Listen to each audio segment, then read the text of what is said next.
ফর্মে খেলি ওটার জন্য প্রপারলি খেলতে পারি। So I will try my best. ছক্কা কয়টা মারবো এটা বলতে পারছি না এখনো।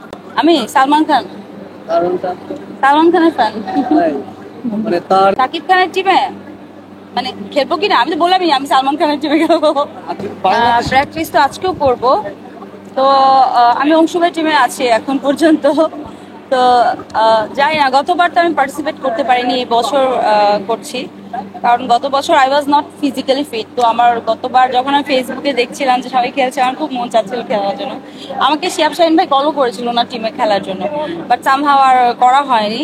তো তারপর আমার মনে হয়েছে যে না, নেক্সট ইয়ার যখন হবে আমি ডেফিনেটলি আমি গোনা পার্টিসিপেট। তো ইয়া, যদি একটু বলি যে হচ্ছে মানে ছক্কা কয়টা মারতে পারবেন এবার? আমার তো ইচ্ছা আছে মানে ঠিকঠাক মতো সুন্দর মতো খেলার। আমি যেই ফর্মেই খেলি ওটার জন্য প্রপারলি খেলতে পারি। So I will try my best.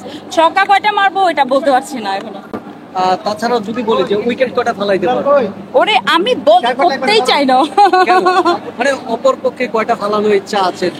সবগুলো সবগুলো সবগুলোই। তাছাড়াও যদি বলি যে বাংলাদেশে যে খেলা মানে আপনার কাছে কেমন লাগে, যে যারা এখন পর্যন্ত খেলে আসছে? আমার কাছে মাশরাফি বিন মুর্তজা উনি আমার পছন্দের প্লেয়ার ছিলেন। আমার পছন্দের প্লেয়ার তামিম ইকবাল, তারপর হচ্ছে সাকিব আল হাসান।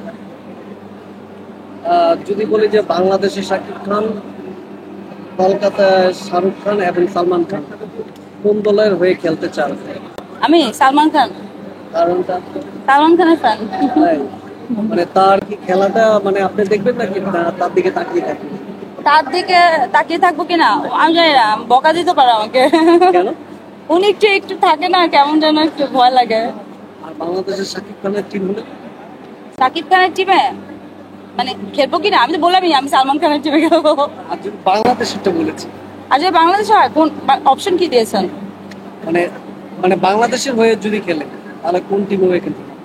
বাংলাদেশের টিমে হয়ে খেলবো।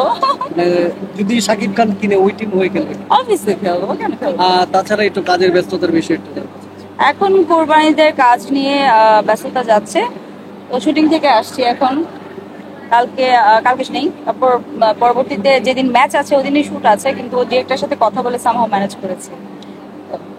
না, এটা নিয়ে আর কথা বলবো না, অলরেডি আমি একটা ইন্টারভিউতে বলেছি। এখন আর নতুন করে বলার আসলে এটা নিয়ে আর বলার কিছু নাই, যা বলা সেটা বলে দিয়েছি। আর দেরি ব্যাপারটা কি বলেন আমি বুঝি না, দেরির ব্যাপারটা কি যেন বলছি। মানে লেট করে সবাই ইউনিটে যাচ্ছে? না না, ইউনিটের প্রোডাকশন টিম, ইউনিটের টেকনিশিয়ানরা সবাই খুব অন টাইম সেটে যায়। ইনফ্যাক্ট আমাদের ক্যারেক্টার আর্টিস্ট যারা থাকে, মা বাবা বা অন্যান্যরাও সবাই যায়, বা হিরোরাও টাইমলি যায় সেটে। আমার মনে হয় না, বাট আমার যেটা মনে হয় যে আমরা টাইমলি গেলেও অনেক সময় টাইমলি শুরু করতে পারি না। এটা হয় যে ডিরেক্টরিয়াল টিমের একটা ফ্লজ আছে, আমি যেটা গত 2 দিনেও এটা ফেস করেছি, যে আমরা অন টাইম সেটে গেছি কিন্তু অন টাইম কাজটা শেষ হয় নাই। যেমন আমার শুটিং শেষ হয়েছে রাতের প্রথম দিন 3টায়, তারপরের দিন 2:30 বাজে। অন টাইম সেটে যাওয়ার পরেও যখন এরকম হয় তখন খুব দুঃখ লাগে, কারণ পরদিন আরেকটা সেটের কাজ থাকে। আলটিমেটলি কি হয়, আপনি যদি 3টায় বাসায় যান, মানে 3টায় প্যাক আপ হলে আপনার আমার বাসা যেহেতু উত্তরায় না, দূরে, তো বাসায় যেতে যেতে অনেক লেট হয়ে যায়। ওখানে বাসায় যাবো, মেকআপ তুলবো, খাবো, আবার কস্টিউম গুছাবো, ঘুমাবোটা কখন, আবার পরদিন অন টাইম যদি কল টাইম থাকে 9টায়, কিভাবে 9টায় আমি যাবো? সো ঘুমটা তো হচ্ছে না, আমাকে ঘুমিয়ে যেতে হবে যে কোনো ভাবে হোক। আমি যদি 9টা পর্যন্ত ঘুমাই, উঠে আমার রেডি হয়ে সেটে যেতে 12টা বেজে যায়। তো আমাকে এখানে আসলে কিভাবে আপনি ব্লেম দিবেন বলেন? আমার তো আসলে কিছু বলার নাই।